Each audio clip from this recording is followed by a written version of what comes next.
All right, guys, Dani Williamson. It is Sunday night, and that means it's Sunday night service. And I am so excited to have Kat and Brenda here with me tonight from the American Foundation for Suicide Prevention. And we are talking suicide prevention and suicide research. And we are talking about it's a very heavy topic tonight. And as you get logged on, hit your heart buttons, hit your like buttons. Let me know where you're listening from and put your questions and comments up here. First off, though, if you or if someone you love is in crisis right now, tonight, then you need to call 800-273-TALK, which is 8255. That is the suicide crisis line, prevention crisis line. You can also text HOME to 741-741. And I think you can text anything to that number, can't you? Yes, absolutely. Talk. Help. Okay. 741-741 to reach a trained crisis counselor. That's really important to know. If you're struggling tonight, tomorrow, put those numbers in your phone. Share it. If you're in an immediate emergency, then you need to call 911. Okay. So here's what we're talking about tonight. I'm doing a 5-part series on mental health. This is the last one. My thought process on this is that the next pandemic that we're going to have in the world is definitely a mental health pandemic. And we're already seeing that. And we're seeing signs of that. And I'm seeing signs of that in the office, emotionally, physically, mentally, spiritually. I'm seeing a lot of people struggling right now, from children to adults. Are you all seeing that as well? Absolutely. Yes. Phone call to suicide crisis lines are up since March. What we've learned through research is that there's no single reason that people die by suicide. It's multifactorial. It most often occurs when there are several stressors and health issues converge to create an experience of hopelessness and despair. And that's what we're going to talk about tonight is hope. There is hope. I've got Kat Cloud with me. She's the area director for Tennessee for the American Foundation for Suicide Prevention. And Brenda is the board chairwoman. Yes? Yes. I'm so glad you guys are here tonight. Thank you, thank you, thank you. I'm going to give you guys some statistics. Yes, Rebecca, it's a very important topic tonight. Nationwide, suicide is the 10th leading cause of death in 10th leading cause of death. And in Tennessee, it's the 9th leading cause of death. Suicide touches 1 in 5 families nationwide, but we do believe that it is preventable. Isn't that right, ladies? That's right. From Tennessee statistics, Tennessee averages 1 death by suicide every 8 hours. It's the 9th leading cause in Tennessee. It's the 2nd leading cause of death for ages 25 to 34 in Tennessee. It's the 3rd leading for 10 to 24. Williamson County, where I live in Franklin, it's the 2nd. Williamson County is the 2nd county in the state. Is that right, Kat? That's in 2014-15 for juvenile deaths. Suicide crosses every spectrum, every age bracket, every socioeconomic bracket. I was just talking to Kat about this, and I thought I was misled on this. I figured the holidays were the highest number-wise. When is the highest? It's the spring. Spring. Spring is when we have the highest rate of suicides. I wonder why that is. I don't know. No, they're doing research to try to figure that out. It just happens to be that that's the time when it happens the most. Wow. Yeah. I think maybe people hang on through the holidays hoping that things be better, that family will make them feel better. A new year, possibly things will get better in the brand new year. And then when months wear on and they're still struggling, maybe that's just a guess. That's possible. Yes. course, spring for me is a season of hope, right? Everything's coming back in, everything's new. That's I always say it's my favorite time of year. Fall then is, and so yeah, I don't know that answer. We should figure that out. United States wise, suicide is the second leading cause of death for ages 10 to 34. Wow. It's the fourth leading cause of death for 35 to 54. Veterans have a 1.5 times higher than non-vets. The studies show that we lose 20 veterans a day to suicide. I pulled this off of the AFSP website. 132 Americans a day approximately die by suicide. 54% of Americans have been touched by suicide, have been affected by suicide. 800,000 die by suicide worldwide. This is estimated by the World Health Organization. That works out to every 40 seconds, someone dies by suicide worldwide. That's heartbreaking to me, but we believe it's preventable. And we believe with American Foundation for Suicide Prevention, right, that we are going to lower those rates by 20% by 2025, correct? We hope so. That's the plan. That's the plan. That's So, right. and Brenda, tell us a little bit about the American Foundation for Suicide Prevention. How long have you all been involved with it? Tell us about the organization and what their mission is. And we're going to get in a little bit later on how people can get involved. Sure. So they were founded back in the late 80s, 1987. We have chapters in all 50 states right now. Yes. Our own chapter was founded, I believe, in around 2009, 2010, possibly. We were actually, I think the founders started walking and organizing events. And then a couple of years later, they were chartered and actually became a charter chapter of the AFSP. And there were chapters actually in different parts of the state. But just how long ago, Kat? 2 or 3 years ago. Yeah. We merged and we became one statewide chapter, which Dani now sits on our board. So glad to have you, Dani. Thank you. Such a wonderful board member you are. So our mission is to save lives and bring hope to those affected by suicide. We are the largest private funder of suicide prevention research in the country. Private funder is the key, so that a lot of those suicide prevention articles you read, a lot of the studies that happen, a lot of the new treatments and things that come into play, new things we learn about suicide and suicide prevention, those in a lot of cases are co-funded or funded by the AFSP. Yes, I want to interject here for a minute. Kat sent me, or the board sent me to Denver in February or January, February, right before everything shut down. We were there right on the edge of COVID. To the I don't know, was it the national convention? Yes, for AFSP. I was blown away. I spent so much time at the research booth because I had no idea the funding and the studies that are out there right now. I wish I had that book. It's in my office of what AFSP is funding right now, research-wise. They have several studies on the gut-brain connection going on. Of course, that's what I do for a living, right? On the gut-brain connection and suicide connection. But they have studies on everything going on. But I was really blown away. I had no idea how much funding AFSP raises and puts into research for suicide prevention. Absolutely. And we're very proud of that. We also are, just to put in a little plug here, we are also a very transparent organization. Kat, I don't know what our rating is. We have a 4-star charity navigator rating, so the highest you can get. Yes. So yes. And the majority of the funds we raised go directly into programming. Okay. And what kind of programs do we have? What kind of programs? What can people do to get involved with AFSP? Absolutely. Well, you can go on to our chapter website, which is afsp.org/Tennessee, spelled out.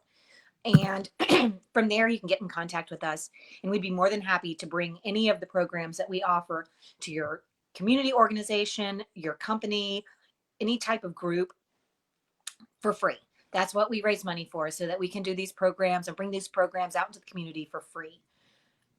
We have programs for teens. We have programs, excuse me, my allergies, general programs that talk about what suicide is, what to do if you yourself or someone else might be in crisis. We have programs dedicated towards college kids. We have programs dedicated toward the LGBTQ plus community, to senior citizens. School We have system. Spanish modules as well. Yeah. That's incredible. And everything is free. All those programs are free. Yes. Isn't that something? Of course, I know that we had somebody that she's not on the board, but she was going to high schools and doing several talks, wasn't she? With this language, this talk, speaking about this needs to start in grade school, I believe. Oh, yeah, absolutely. We have programs for schools. We have programs for parents, faculty, college. We have a special college program and a film that we try to get out into colleges. So if you have, if you're connected with a college here in Tennessee, we would love to connect you with that program. So, and again, it's all free. All the support we give, the advocacy we do, the education we provide, all of that, any dollar you give to the AFSP, that's what that's paying for, is awareness, education, training, and research. Fantastic. So some things that we don't, so if somebody's struggling, or if you're the mother of a teenager or the friend of someone who's struggling, Nikki and I talked about this when we were talking about it, when we did a Facebook Live. You have to be willing to ask the hard questions, don't you? Absolutely.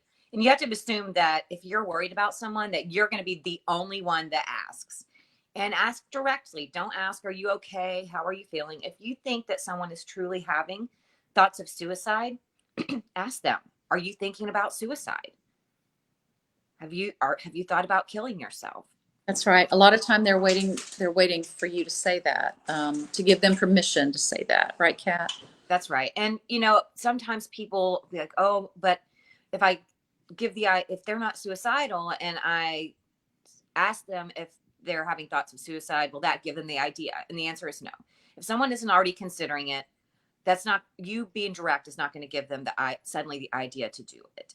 And when you use the word, it also lets them know that you're not scared to have this conversation, that you're open and you are here for them. Absolutely. That's hard. I've had to ask questions. I don't have any problem asking the hard questions. My friend, I'll never forget talking to my friend Miles Adcox, who is the CEO, president of Onsite, which is an unbelievable mental health center in Cumberland Furnace, Tennessee. And he looked at me square in the eye one day and he said, "You don't have any problems asking the hard questions." So I said, "No, I don't. I don't." And I've had to ask multiple patients. And I've had not the answer I wanted out of two of them, and then, then I went into, oh my, what now? Because you're sitting in the office with them, right? So I gave them, all the information, had them sign a suicide contract, which is what they tell you to do, which I think the research shows that really doesn't do a whole lot, but did that. Yeah. You have to be willing to talk about it. You have to let them know that you're a safe spot and a safe place to talk about. And the timing is never perfect, is it? No. But the timing is never perfect, but how you approach the conversation is important too. Make sure you do it in private. Make sure that, you're positive, hopeful, and you're not at this time going to debate the value of life. You just need to be there to listen. And show support and get them to the help they need. And certainly don't say anything. That's right. Like we all struggle. We're all going through a hard time. I mean, yeah. Okay. All right. We were talking a little bit about verbiage before we started here and about, so my grandfather, so a little bit, guys, you all know this and you will definitely know this when the book comes out. My grandfather died by suicide, my mom's father. And I always said committed suicide. That's what I've always said. My grandfather committed suicide. My mom's attempted suicide multiple times. I have never attempted suicide, but I've had lived experience by that. But we don't say committed suicide anymore, do we? Talk a little bit about that and why, because I didn't know that verbiage had changed. And why don't we? We try not to say. We're trying to educate people. A lot of people still say that. You'll see that in the media. You'll see that in the news media. But yes, suicide prevention advocate, we're trying to remove the stigma and the negative connotation that it's against the law. You know, it sounds like homicide. It's they've committed a crime. They've committed suicide. We're trying to remove that stigma so that people will be willing to talk about it, so that other people don't negatively carry on that, continue that negative stereotype about people who are struggling and who might see no other way to end their pain. And we're just trying to, open up that conversation, change the verbiage a little bit so that people are no longer afraid to talk about it, especially if they're the ones struggling. Right. Yeah, Like you're right. What were you saying? I like to say, someone doesn't commit a heart attack, someone doesn't commit cancer. So you have to think of it truly as it's a health condition, a mental health condition. And it's a symptom or a result of that condition. Just like a heart attack is a result of cardiac disease. And, changing the language also just and how we talk about it opens up doors. It makes the conversation more approachable. It's really important. Right. Yes, you're right about that. So we have a suicide prevention shortcut hotline that's been approved, correct? By the federal 988 number has been approved in the federal legislature, and that will be, it's not going to be immediate because they do have to get some new processes and technology in place for that to get going. So it's expected to be online by July 26th of 2022. So two and a half more years. Yeah. So 988. And this is for, I just shared that up there. And this is for anyone struggling. So they don't have to remember 1-800-273-TALK. Is that what this is? That's correct. And this it's like a mental health 911. Right. Wow. And this was a big push by almost every suicide prevention organization and mental health organization across the board. AFSP was part of it. We do a lot of advocacy up nationally in Congress and also here at the state level. That's one of the things we do. We have a state capitol day. This was a bill that was pushed nationally. Our Tennessee chapter has been successful in passing some legislation here in Tennessee that we believe is helping to raise awareness and prevent suicide and get more people trained. So this was huge. It was a big really huge. Yeah, that's a big deal. And we're going to talk a little bit about advocacy after this a little bit. So what should we be looking out for in our friends, in our family? I mean, even ourselves, I suppose. Sure. The people that you're around, what should we be aware of? We say to look for three basic things: changes in talk, changes in behavior, and changes in mood. So when someone's considering suicide, they'll often talk about it, even if it's not direct. They'll feel like they're a burden. They, be better off without me. Yes, these kinds of statements. So that should be the first thing: is listen to them. Is there anything that makes them sound like they're overwhelmed or they're a burden? And then next is the behavior. Have behaviors changed? Are they spending money recklessly when they normally wouldn't? Are they sleeping too much or are they sleeping too little? Has their drug and alcohol intake increased? Are they suddenly doing things like giving away all of their prized possessions? That's a sure sign. And then also mood. So, of course, when we're talking about mood, we're thinking, irritability, depression, anxiety. But also, if someone has been depressed or kind of sad and they suddenly are extremely happy, that could be a sign too, because they've come to a resolution that this pain's going to end. I've got a plan. And that's also a sure sign you should reach out. Yeah, they've decided to do something about it, so they're relieved. Correct. Yeah, and another indication, and if you're the one struggling and not knowing what it is, one of the signs of depression is no warm feelings for people in your life. If you feel nothing that's one of the signs of depression as well. If you hear, I love you, but I don't feel love for you anymore, or just a lack of connection and warmth that would normally be there in a close. That's right. I remember I don't naturally have a depressed nature, but when I was going through a divorce, I went through this horrible situational depression, and that just apathy, just lack of feeling, it was horrible. And I remember no one picked up on it, which is interesting because I have a great personality naturally, normally. I really do. I'm not saying that just to be, but I do have a good personality. I'm upbeat and all, but I went through such a depression, and I never talked about suicide or anything, but I knew exactly how it was going to go down. I knew the whole thing. And I think probably that's even more dangerous because I didn't say a word, not a word to a soul. And I knew. And what flipped a switch on me one morning, still married, but going through a bad divorce. My children were at the end of the bed there, and I'll never forget it ever. And I just was like, nope, I'm not leaving these kids. I'm not leaving these kids. Actually, I wasn't going to leave them with my husband, and didn't want that to happen. And it really doesn't matter what knocked me out of it. But I was, and then I went and got help. And I was on antidepressants for a while. And, I work in functional medicine. And here's the thing that you all may not really relate to a whole lot, but for people who do what I do and patients who come to see functional medicine providers or integrative providers, they don't want any antidepressant, right? At all. It's a huge stigma. And I felt like such a failure when I took that pill, that I was weak and that I was, and it was actually the strongest thing I ever did was to take that pill. And I got myself out of that hole, and it was temporary. And then I weaned myself off of the antidepressants. It was temporary as soon as I got out of that bad situation. I have to agree with you, Dani. If you want to take what Kat said to another level, look at diabetes, people who have to take insulin.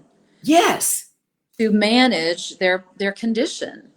So if you look at it that way, it's medicine. And the problem with the antidepressants is different ones work differently with different people. So you really almost have to do trial and error, try and find the one that works and helps you. So people can get frustrated with that process, but yes. It is medicine, and it is there to help you. And if one's not working, find something else. And that's one of the things we do is research new medicine. So there you go. Yeah, and we also research behavioral health therapies too, right? So just like each medicine may not be the right fit, same with your therapist. I often say that the first therapist you go to probably isn't going to be the right one. Finding a therapist is a lot like dating. You've got to test out a few different ones until you find the right fit and someone that you really connect with and can trust. So if the first one doesn't work, don't get frustrated and say, oh, this isn't for me. Like, try again and find the right person that you connect with. That's right. That's exactly right. We have a living example of that in a young volunteer that we know who struggled with attempt after attempt, years of attempt and hospitalization and struggle. She tried so many therapies and therapists, and finally found a therapist, a treatment. And she is 2 years past her last attempt at this point and working and doing so well. We're so very proud of her. And it has shown me that there is hope. I believe that there is, and we know and she is proof. She's living proof to me in my life that, Wow. You and know, my mom is still alive. She has dementia, but she has attempted multiple times. And I was the guest on a podcast last night, and it was about trauma. What was Nikki's podcast actually? And it was talking about my trauma and and all of that. And when I was born and all, and then 6 weeks, my mother had attempted long before I was ever born, and had me, was not medicated on anything, and then went into a postpartum psychosis, which is way deeper than a postpartum depression. My mom didn't feed me. She didn't know day from night. And my dad had to come in from the Navy and take a leave. And my grandparents came up from Florida to take care of me. Then she was institutionalized for a while, I think like 6 weeks or so. And then she attempted again after that. Long story short, growing up with a mother that I had no idea what was going on with her, no clue at all. She has been on Prozac for, 35 years, maybe. I'm 54, maybe 30 years. Unbelievable. And it has leveled her out, stabilized her. And again, people say, oh, medicine's just a crutch. My mother is mentally unstable, and there's nothing wrong with that, and nothing wrong with saying that, but it has leveled her out. And there are people who need, that kind of help. Absolutely. Unbelievable. And she hasn't, attempted or anything. Of course, now she has dementia, and that's just a whole nother mess and going on. But, okay. So all of this being said, what now? A lot of people usually ask about, the Natchez Trace Bridge out there.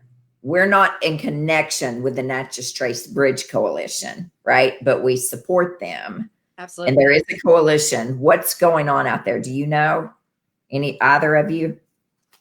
They were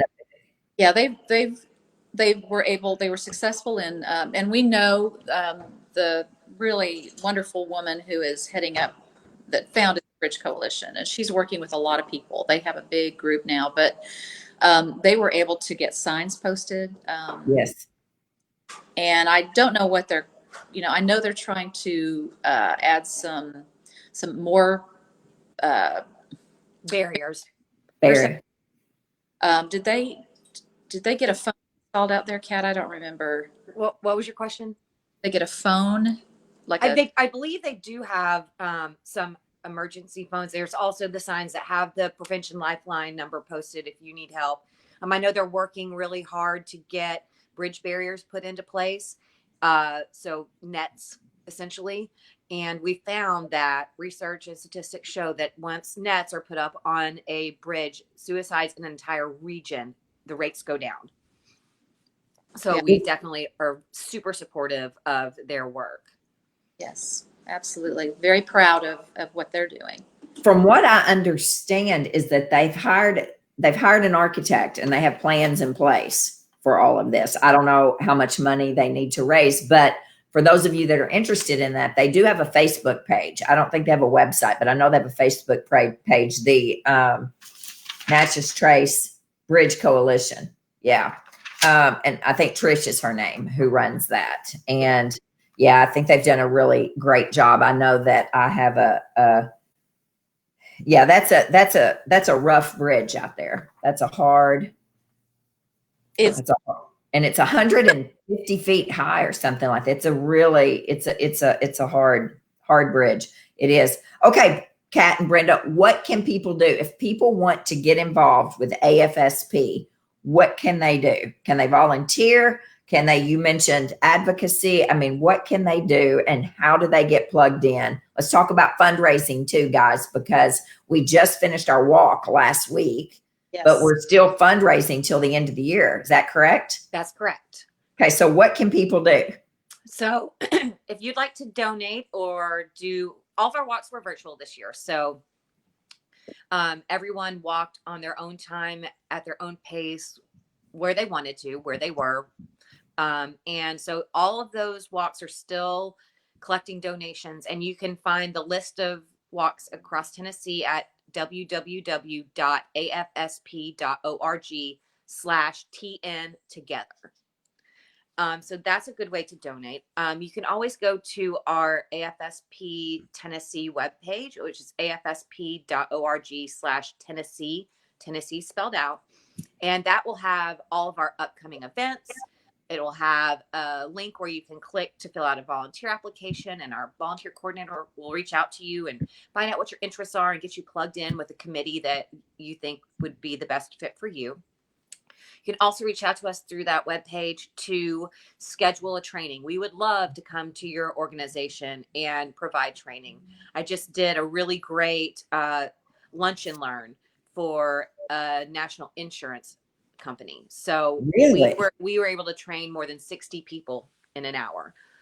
And so there's all kinds of things that we can bring to you virtually, and as things open up, and hopefully we get past this pandemic, also in person. So, and you can also join us in our advocacy efforts. So in February, we'll be storming the Hill, either likely virtually, but we'll be getting in touch with all of our state legislators and make sure that they are voting and passing smart mental health legislation. So we have an advocacy committee that's very active. If you're interested in that, again, just reach out. Yeah, and to become a field advocate for us, it's like one click. Once you sign up, it comes to your inbox. You could click on that. There's a message that you can tailor or not, and hit click. And once you fill in that form the first time, from then on, you can just advocate just within like a few minutes. It's so easy. AFSP makes it so easy. You can also follow us on social media and learn about other opportunities that way.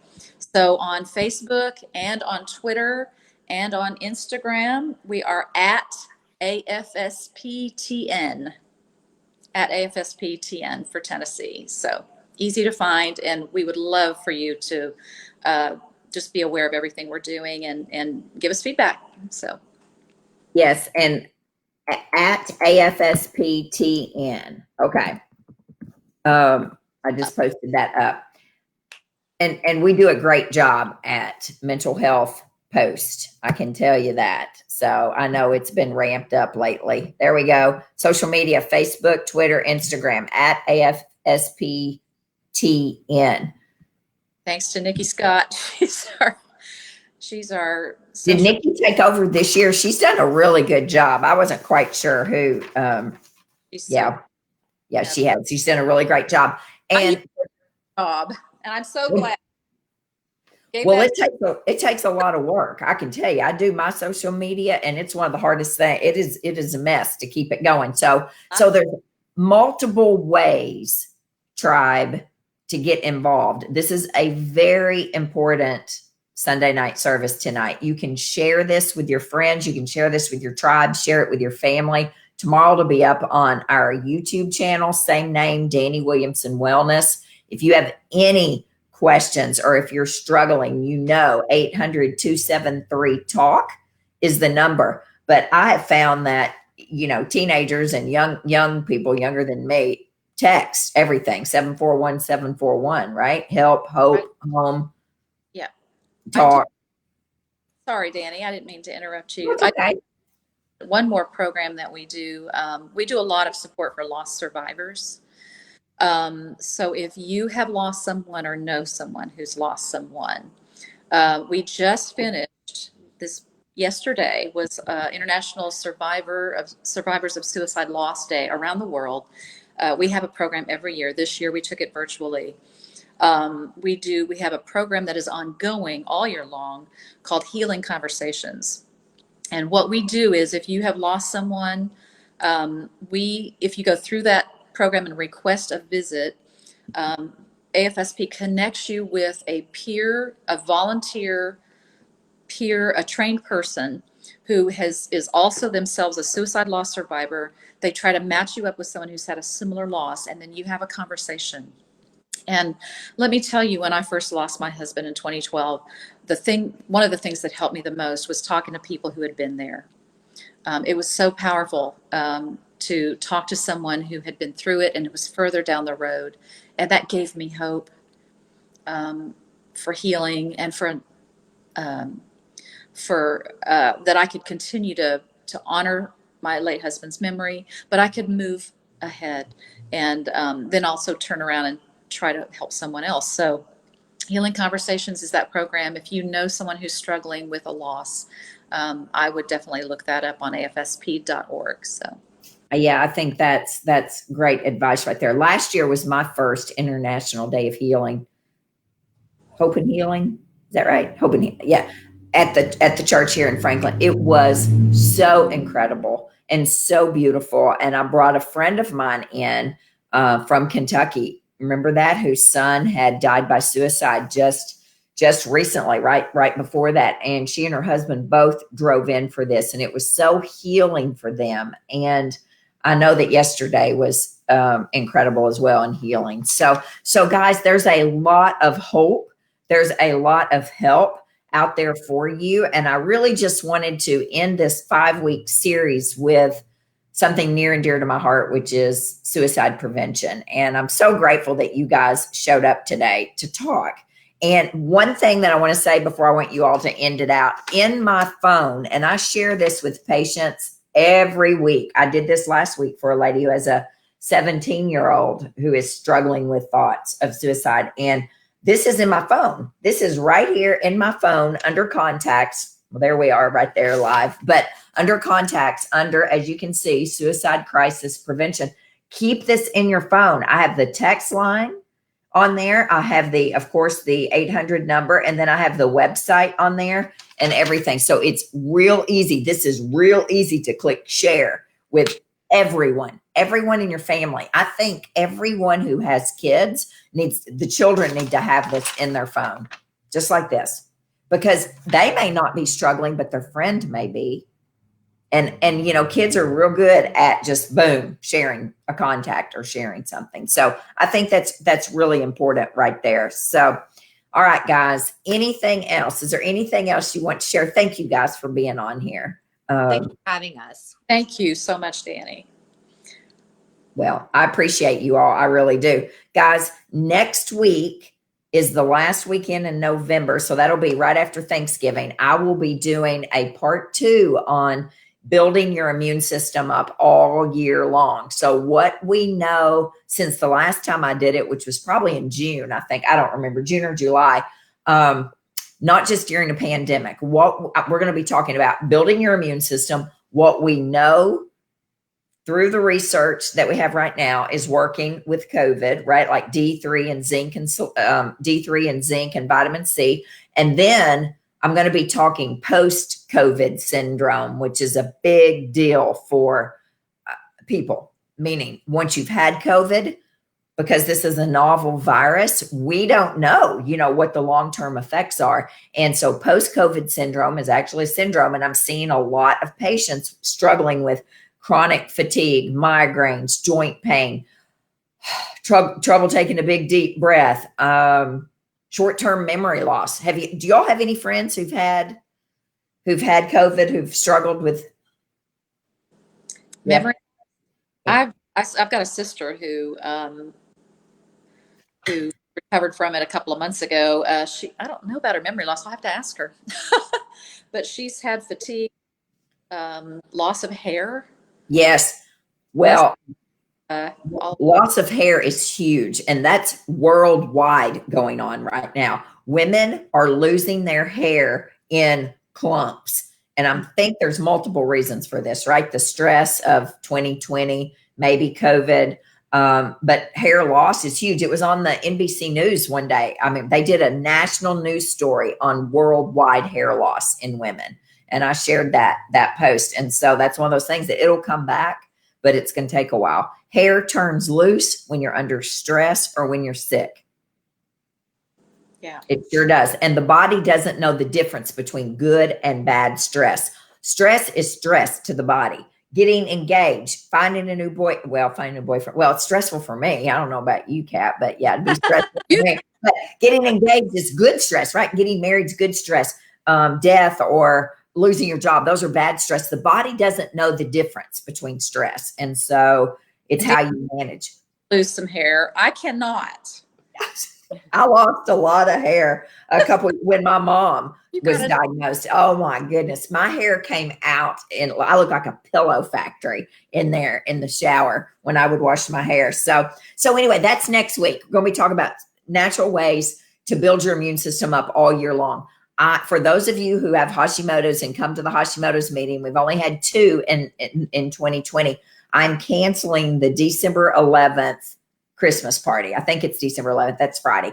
We're not going to do that. When I scheduled that, we were not in the middle of a surge. And I just don't think it would be smart to do this because number one, it's a potluck. And so that's probably not good. Number two, it's the biggest meeting of the year. And we usually have 20 or 30 people. And we have never missed a year in 9 years. But this year, I just don't think it's smart. So I'm not going to put you all at risk. So we're canceling that meeting.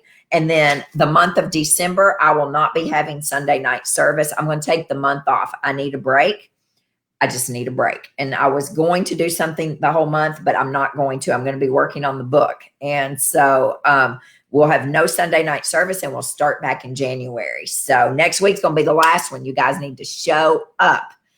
Guys, I appreciate you. Kat, Brenda, you guys have been fantastic. Thank you for taking time out on your Sunday night to share about a most unbelievably important, always important, but even more so now, I believe, mental health and suicide prevention. Thank you guys for everything that you do on a day-to-day basis. Well, thank you. Thank you so much for having us. We are so grateful to you. Thank you, Dani. Oh, thank you. Don't go anywhere. I'm going